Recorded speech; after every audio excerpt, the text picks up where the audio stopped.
Stell dir vor, jemand reserviert beim Bäcker die Hälfte aller Brötchen, bezahlt keinen Cent und geht wieder. Das restliche Dorf gerät in Panik, kauft den Laden leer und plötzlich kosten Brötchen 20 Euro. Klingt absurd? Genau das hat der Chef von OpenAI mit dem PC-Markt gemacht. Mit einer gigantischen Fake-Bestellung für Arbeitsspeicher hat Sam Altman eine Massenpanik ausgelöst und Hardware für Normalos unbezahlbar gemacht. Aber kann eine einzige Person ein globales System so leicht crashen? Oder stecken dahinter am Ende doch wieder heimliche Absprachen des alten Speicherkartells?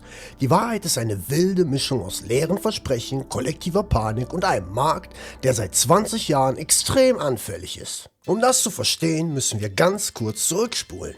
Anfang der 2000er gab es schon mal ein illegales RAM-Kartell. Die großen Player Samsung, Hynix und Infineon haben sich damals heimlich abgesprochen und die Preise künstlich hochgetrieben, bis die Behörden dahinter kamen und Millionenstrafen verteilten. Das Problem dabei, wirklich etwas geändert hat sich an dieser Machtverteilung bis heute nicht. Die komplette Weltproduktion liegt quasi in der Hand von nur 3 Giganten. Die kontrollieren zusammen über 90% des Marktes. Wenn einer von denen hustet, kriegt die Tech-Branche Fieber. Wir spulen vor in den Oktober 25. Der Chef von OpenAI kündigt damals das Projekt Stargate an. Ein gigantisches Netzwerk aus 9 KI-Rechenzentren und für diese unfassbare Datenmengen braucht er Speicher. Sehr viel Speicher. OpenAI unterschrieb daraufhin Verträge mit Samsung und SK Hynix. Das Ziel? Bis zu 900.000 DRAM-Wafer pro Monat. Um das mal einzuordnen, das war auf einen Schlag einfach mal 40% der weltweiten RAM-Produktion. Diese Nachricht löste eine Kettenreaktion aus. Bei ohnehin leeren Lagern gerieten alle Firmen in Panik. Wenn OpenAI sich fast die Hälfte des Marktes greift, stehen alle anderen ohne Speicher da. Das Resultat waren Panikkäufe auf allen Seiten. Der Markt wurde leer gekauft und die RAM-Preise schossen nach oben. Die Chip-Hersteller witterten das große Geschäft und verlagerten ihre Kapazitäten auf den teuren KI-Speicher. Wie radikal das war, zeigt Micron. Ende 25 geben sie ihre Marke Crucial komplett auf. Statt Arbeitsspeicher für den Endkunden zu produzieren, wurden die Fabriken voll auf KI-RAM umgestellt. Der Markt für normale Nutzer schrumpfte, während die Preise weiter stiegen.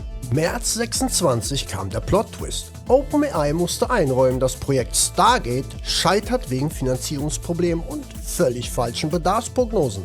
Ein Großteil der Pläne wurde einfach wieder abgesagt. Der Skandal? Die Verträge waren rechtlich gar nicht bindend. OpenAI hat den Weltmarkt nur mit leeren Versprechungen blockiert.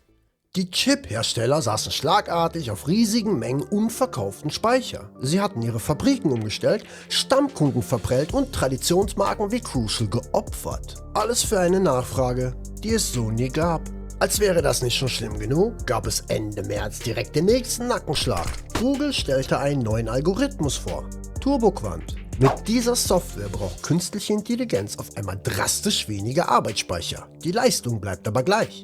Man sollte also meinen, die künstliche Nachfrage bricht zusammen, die Blase platzt und wir bekommen endlich wieder bezahlbaren Arbeitsspeicher, oder? Wrong. Die DRAM-Preise sinken aktuell so gut wie gar nicht und das ist der Punkt, an dem die Geschichte richtig zynisch wird. Samsung, SK Hynix und Micron haben in den letzten Monaten Blut geleckt. Sie haben gemerkt, wie absurd hoch die Gewinnmargen sein können, wenn der Markt in Panik ist. Statt ihre Fabriken jetzt wieder auf günstigen Konsumerram für uns normale Nutzer umzubauen, halten sie das Angebot einfach weiterhin künstlich knapp. Traditionsmarken wie Crucial bleiben tot, der Markt für Endkunden wird absichtlich ausgehungert. Analysten rechnen nicht mit einer Entspannung, sie gehen vom Gegenteil aus. Die RAM-Preise sollen sich bis 27 sogar noch einmal verdoppeln können. Warum machen die das? Weil die wissen, dass ihre Zeit abläuft. Im Hintergrund lauert ein neuer Endboss, der chinesische Konzern CXMT. Die wollen den Markt bald mit spottbilligen RAM fluten und das alte Monopol sprengen. Die großen 3 wissen das und quetschen jetzt noch einmal richtig aus, bevor ihr Geschäft kaputt geht. Doch um die Preise weltweit so künstlich oben zu halten, reicht bloße Gier nicht mehr aus. Dafür muss man sich absprechen. Und genau hier schließt sich der Kreis zu den 2000ern. Lassen sich die Behörden so eine eiskalte Abzocke einfach gefallen? Offensichtlich nicht, denn die großen Chiphersteller stehen aktuell wieder vor Gericht. Der Vorwurf der Kartellämter, Samsung, Micron und SK Hynix haben die künstliche OpenAI-Panik eiskalt als Deckmantel genutzt, um im Hintergrund illegale Preisabsprachen zu treffen. Der Prozess läuft gerade und wenn das rauskommt, winken die nächsten Milliardenstrafen. Aber selbst wenn sie verurteilt werden, Denkt man sich das Ganze mal durch, geht's hier um was viel Größeres als nur höhere RAM-Preise. Es riecht verdächtig nach der ultimativen Dystopie. You will own nothing. Und you will be happy. Denk mal drüber nach. Wenn eigene Hardware für normale Leute unbezahlbar wird, wo landen wir dann alle? Genau, in der dreckigen Cloud. Und genau da wollen die uns haben. Wir sollen keine Hardware mehr besitzen, sondern für jede Minute Rechenleistung ein gottloses Abo abschließen. Das Problem daran, wenn dir deine Hardware nicht gehört, gehört dir gar nichts mehr. Ein falsches Wort, eingesperrter Account, keine Fotos, keine Spiele, gar nichts. Wenn du keine eigene Hardware hast, kommst du an nichts mehr ran.